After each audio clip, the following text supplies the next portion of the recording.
Bonjour, ça fait plusieurs vidéos que je vous en parle, ça fait un certain moment que vous me le réclamez. Aujourd'hui, je vous fais faire un tour de mon atelier, mais pas seulement.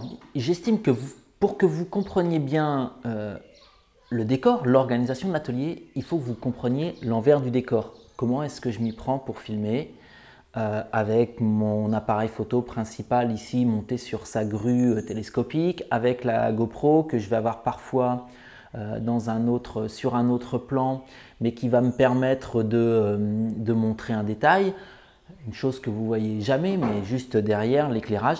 Regardez un petit peu ce travail préparatoire que j'ai avant de faire un plan.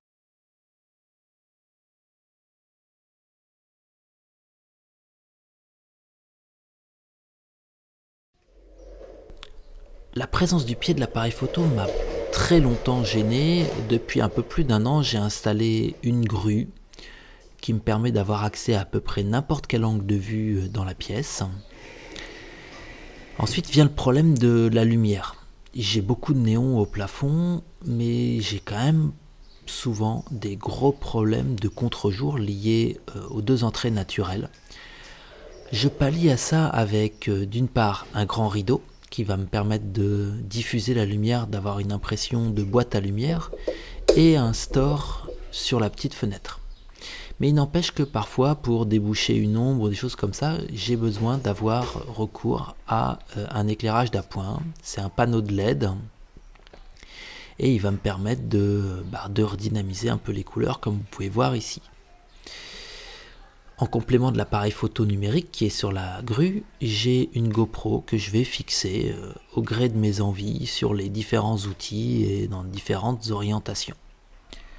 Pour ce qui est du son, j'ai deux configurations. Si je cherche à capter les sons d'ambiance, le micro de l'appareil photo est largement suffisant. Par contre, dès que j'ai besoin de parler, je suis obligé de brancher le micro cravate et de basculer tout ça sur un enregistreur numérique qui me fait une piste séparée. Bon voilà, maintenant je pense que vous comprenez mieux un petit peu le travail qu'il peut y avoir en amont. Du coup, je peux vraiment commencer à faire le tour de l'atelier. Et je pense que le meilleur endroit pour faire ce tour d'atelier, c'est de commencer par dehors, là, juste derrière. Alors me voilà à l'extérieur. Juste à côté de l'entrée de l'atelier, vous avez ici l'évacuation de l'aspiration, où j'ai mes deux racks à bois, un premier ici et un autre que l'on voit un petit peu moins bien au fond. Globalement ici j'ai mon camphrier et là-bas différentes essences en avivé.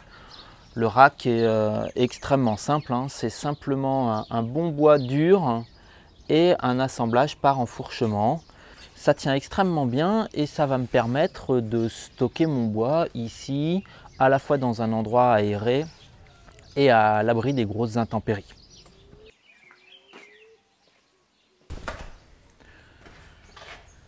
Alors, en rentrant dans l'atelier, on tombe tout de suite sur ma grosse scie à format qui, vue de l'extérieur, pourrait paraître être dans le mauvais sens.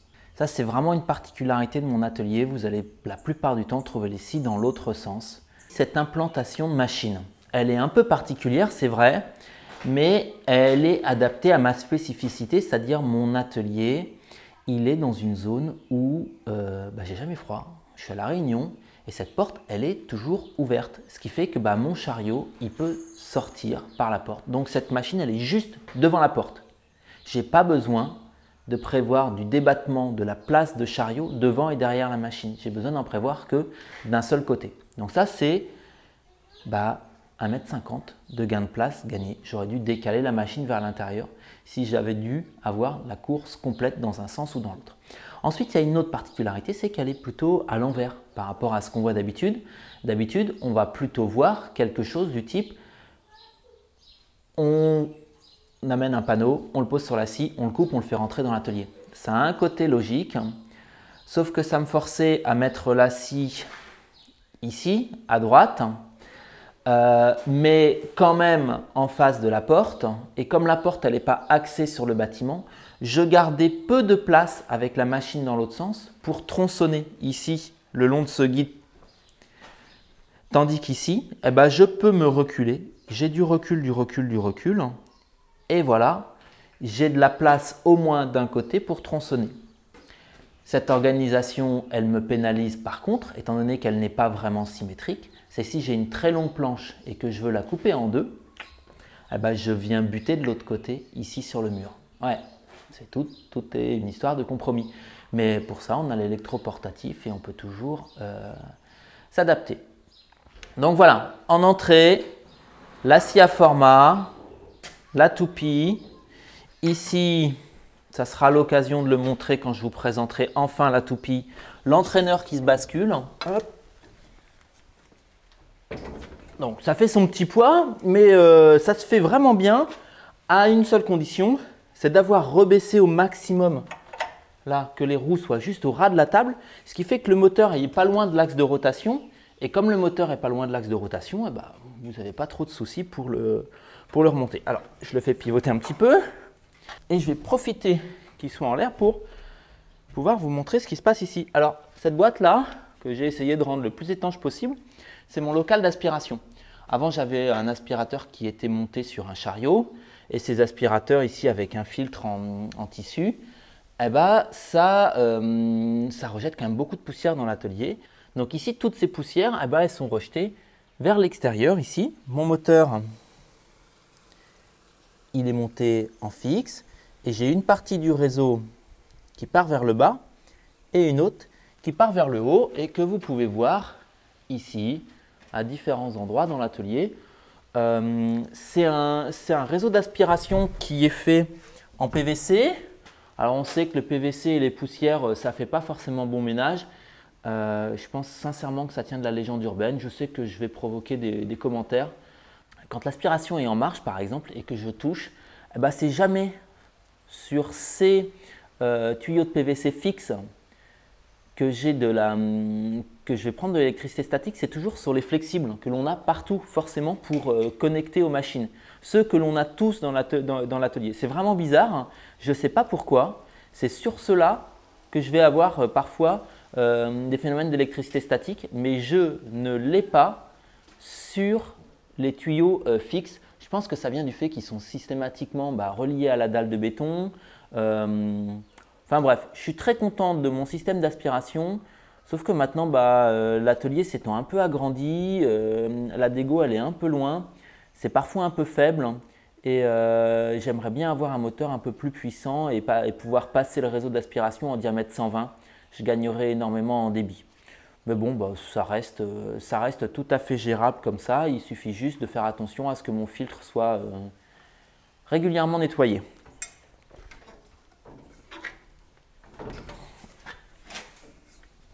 Voilà. Juste au-dessus de la porte ici, j'ai mon gabarit pour queue d'aronde. Avant, ce gabarit était installé au-dessus d'une défonceuse montée en fixe. J'en ai plus actuellement, donc je l'ai adapté pour qu'il puisse se fixer sur le chariot de la scie à format et être utilisé au-dessus de l'arbre à haute vitesse de la toupie. Ici sur la droite, j'ai un espace qui me sert assez peu vraiment pour travailler, où j'ai plus de l'organisation de choses mobiles. C'est le cas ici de mon établi d'appoint qui me sert pour l'électroportatif, avec des systèmes bien connus de serre-joints qui vont pouvoir glisser comme ceci, comme ceci. Voilà, donc là j'ai vraiment un établi qui va se promener, qui va me servir également de servante éventuellement pour véhiculer mes bois entre les différents postes. Et j'ai surtout tous les accessoires machine. Je vais pouvoir venir ranger la règle ici quand j'en ai pas besoin sur les étagères. J'ai le guide de toupie, le capot à chantourner, l'arbre que je peux changer sur la toupie. Ici, l'ensemble de mes outils de toupie, les différents fers, les différents plateaux. Ici, il y a également les disques à rainurés pour la scie. Tout ce qui va me servir comme accessoire qui va être monté à un moment ou à un autre sur la scie qui est juste à côté. Ça, c'est vraiment les accessoires machines, ceux du commerce. Mais j'ai aussi juste là, à gauche de tout cet outillage, j'ai un coin. Alors, l'établi des enfants, je passe. Je ne pense pas que ça nous intéresse aujourd'hui. Et j'ai le coin où je vais stocker également tous les gabarits, mais cette fois-ci les gabarits maison que je vais installer sur la scie ou sur la toupie. Ça va de pièces martyrs comme ceci quand je vais tenonner, un plateau à tenonner qui va me permettre de fixer des sauterelles ou autres dès que je vais tenonner des pièces courtes et que du coup je vais me retrouver un petit peu trop loin des gabarits. Un montage d'usinage pour tenir les bois à la verticale sur la scie. Un chariot que je rajoute sur le chariot de scie à format dès que je veux faire des petites pièces, des choses comme ça, ou quand je veux par exemple réaliser des queues d'aronde à la scie comme j'avais pu vous montrer. Tiens, je vous mets la vidéo en lien quelque part là, cliquez sur le i. Donc tous mes gabarits maison. Je continue à avancer, j'ai les lames mixtes, lames de scie à ruban, et en dessous j'ai un élément, c'est ma mortaiseuse. Elle est complètement mobile puisque dans un projet, globalement, on va faire un projet sur plusieurs jours. Le temps consacré à la réalisation des mortaises, c'est 1 heure. Il n'y a donc aucun intérêt à avoir la mortaiseuse à un endroit fixe qui prenne de la place dans l'atelier. Donc elle est montée de manière mobile, ce qui me permet d'avoir installé derrière une ponceuse à ruban. Elle est montée en fixe, j'utilise la même aspiration qui est juste au-dessus. Je n'ai pas de station de ponçage vraiment dans l'atelier, ça manque un peu. J'ai des projets qui vont sûrement venir, mais pour le moment, c'est le seul moyen que j'ai de poncer en fixe dès qu'on fait des petites pièces, des petits gabarits, retouches d'un calibre, des choses comme ça, c'est quand même très pratique. Donc ça, c'est un élément qui va venir se mettre ici, dans cette zone-là, mais un peu plus de manière centrale pour pouvoir accueillir un peu des pièces un peu plus grandes à gauche et à droite.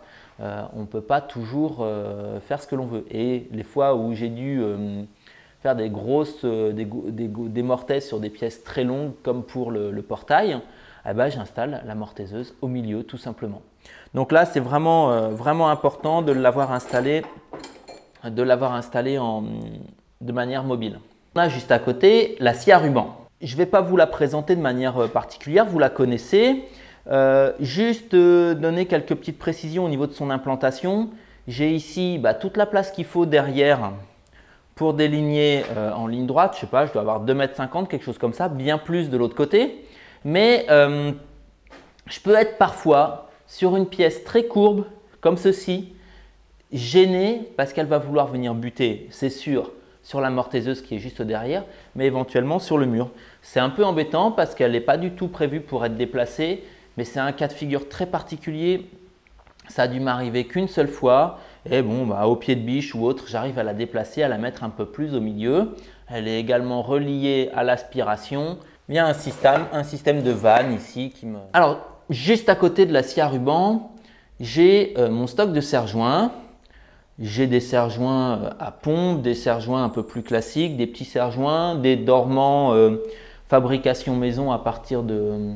qui se font normalement sur des systèmes en bois, mais moyennant une petite modification que j'ai pu installer sur un tube carré, donc un peu plus solide. J'ai ici, l'idée n'est pas de moi, j'ai récupéré ça, mon stock de petites pinces pour tous les petits serrages de gabarit et autres, mis sur un contreplaqué fin et accroché, ce qui me permet de les emmener et de les poser à l'endroit où j'ai envie de travailler. En bas là, il y a quelque chose qui est absolument important, c'est toutes mes cales de serrage. Alors regardez, j'en ai avec des renvois d'angle, ça me permet de serrer une coupe d'onglet.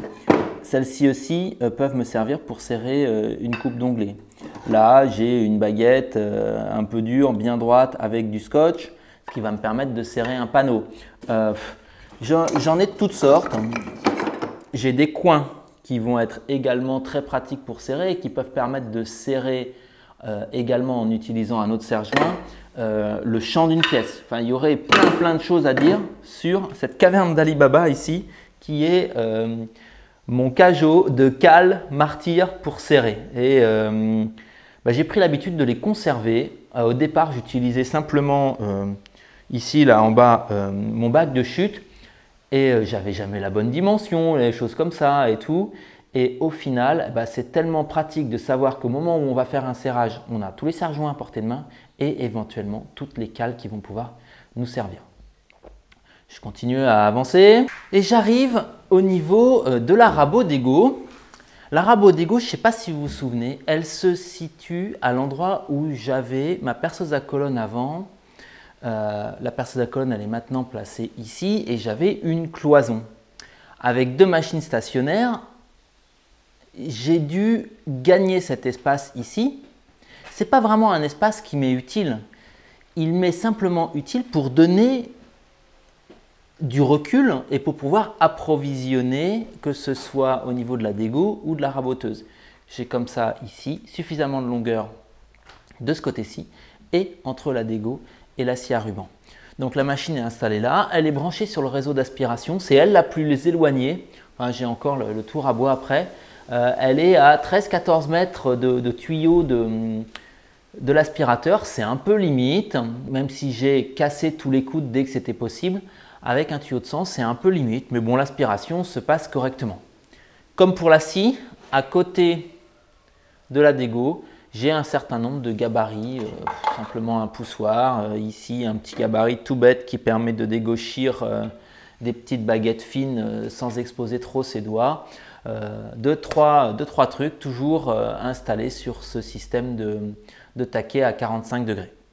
Bon, il n'y a pas grand chose à dire sur la machine, je vous l'ai déjà présenté et on arrive un petit peu plus loin ici sur l'espace gagné qui me sert ici à droite à rajouter, à stocker quelques panneaux qui vont me servir essentiellement pour faire les gabarits. Il est assez rare que je fasse une réalisation avec des panneaux. Au fond, j'ai toujours un stock de petites chutes, de trucs que j'utilise un peu tout le temps. Ici, c'est une simple étagère avec un retour qui me permet de stocker dessus des panneaux. Et devant, j'ai ma presse à panneaux qui se retrouve un peu éloignée des serre-joints. Ce n'est pas un endroit idéal, mais il faut faire des compromis. Donc de ce côté-ci, j'ai le tour à bois qui ne gêne pas l'axe de circulation au niveau de la raboteuse et de la dégauchicheuse qui est là. Ce qui fait que voilà, j'ai un petit espace pour le tournage. Je ne suis pas un grand tourneur, j'y suis pas très souvent au tour à bois, mais ici, j'ai tout ce qu'il me faut, mes accessoires, mon mandrin, mes lunettes, etc.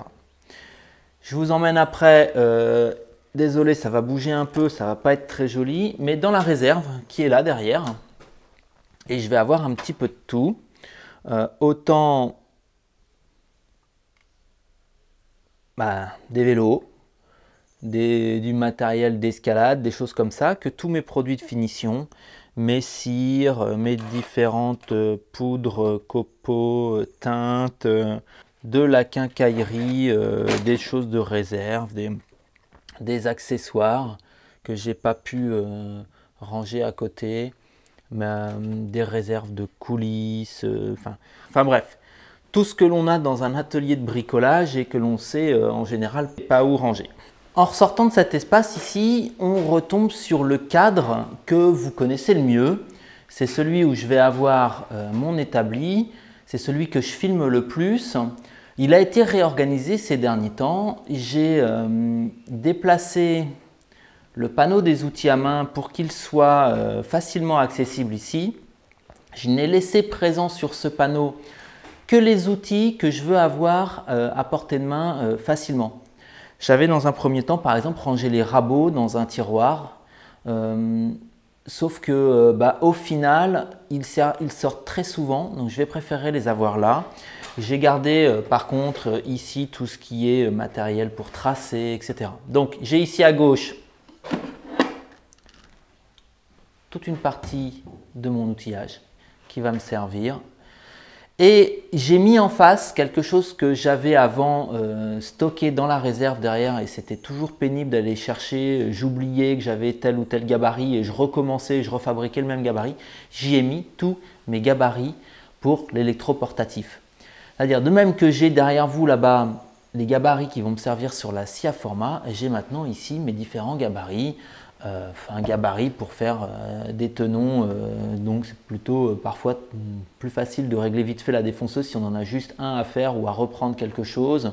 Des petits gabarits ici à encastrer, enfin j'en ai de toutes sortes pour faire du travail au thé ou autre. On a toujours à un moment ou à un autre besoin de réaliser un gabarit. Parfois il resserre, parfois il ne resserre pas. En général, je les conserve un certain temps. Je les ai maintenant à portée de main. Ça accompagne mon électroportatif qui est là. la domino, les choses comme ça, mes abrasifs, ponceuses, enfin bref, je ne vais pas vous faire le détail. Ce qui fait que j'ai un ensemble ici qui est plutôt un ensemble électroportatif, tandis que ici avec l'établi et là, je vais avoir un certain nombre d'accessoires qui vont être liés au travail très traditionnel à la main. J'ai ces deux espaces là qui sont complémentaires. J'ai également ajouté, chose que je n'avais pas dans l'atelier avant et je devais sortir, c'est un point d'eau. Alors un vieil évier de récup, j'ai pu récupérer les canalisations derrière, ce qui me permet d'avoir un espace d'affûtage. En parlant d'affûtage, j'ai ici tout le matériel, les différentes pierres, les gabarits pour les lames, pour affûter le racloir, les différents dispositifs pour bouge, etc. J'ai un espace ici qui va regrouper l'ensemble de ce dont je peux avoir besoin pour affûter tous les outils que je sais affûter. Donc là, ce petit coin d'eau juste à côté, cet espace plan là qui a été attaqué juste à côté de l'espace pour le travail à la main, c'est particulièrement pratique. J'ai presque fini le tour de l'atelier, il me reste deux choses à vous montrer. Ici, j'ai ma perceuse à colonne. Elle est un peu particulière, cette perceuse à colonne, vu que c'est la partie centrale qui monte et qui baisse et pas la partie qui porte l'étau. Bon, j'en avais déjà parlé, je ne vais pas revenir dessus. L'aménagement de la perceuse à colonne, moi j'estime qu'une perceuse à colonne, c'est avant tout fait pour percer, c'est pas fait pour porter des rouleaux ponceurs, des machins, des trucs. Donc j'y ai fait quelque chose de très simple, mais je voulais pouvoir, un peu à l'image d'un établi, pouvoir immobiliser des choses de manière simple et dans plusieurs directions. Alors, j'ai bien sûr l'étau classique qui, dès que ce n'est pas une pièce ou un gros perçage, n'aura pas besoin d'être fixé et pourra me servir juste à ce niveau-là. S'il faut, je peux sortir ce panneau-là et refixer l'étau classique. Moi, ce qui m'intéressait, c'est de pouvoir très facilement mettre des butées ici et faire un système de travail répétitif avec une distance ici qui est fixe. Mais je voulais également pouvoir maintenir des bois à la verticale. C'est pour ça que j'ai ce réseau de trous ici qui va me permettre d'immobiliser verticalement des bois et en me plaçant comme ça sur le côté, venir percer à l'extrémité d'une planche bien dans son axe. C'est un perçage qui est souvent très délicat à faire. Et ici, avec ce petit, juste ce petit habillage de la zone métallique, je peux faire ça, sachant que en plus cette zone métallique, elle est inclinable. Je peux en plus percer de manière inclinée à l'extrémité, ce qui est particulièrement pratique. Juste à côté là, vous pouvez voir tous mes chargeurs. Je passe mon temps à charger entre les batteries de caméra et les piles pour l'enregistreur, des choses comme ça. J'ai toujours quelque chose en charge. Ici, j'ai une batterie de caméra qui est chargée. Et donc, j'ai tout regroupé ici à côté des visseuses. Donc, du coup, si on fait le tour de l'atelier, en rentrant à droite, je tombe sur mon espace de rangement, mon établi électroportatif, l'amortaiseuse avec tous les gabarits, la scie à ruban, le coin serrage avec tous les serre-joints.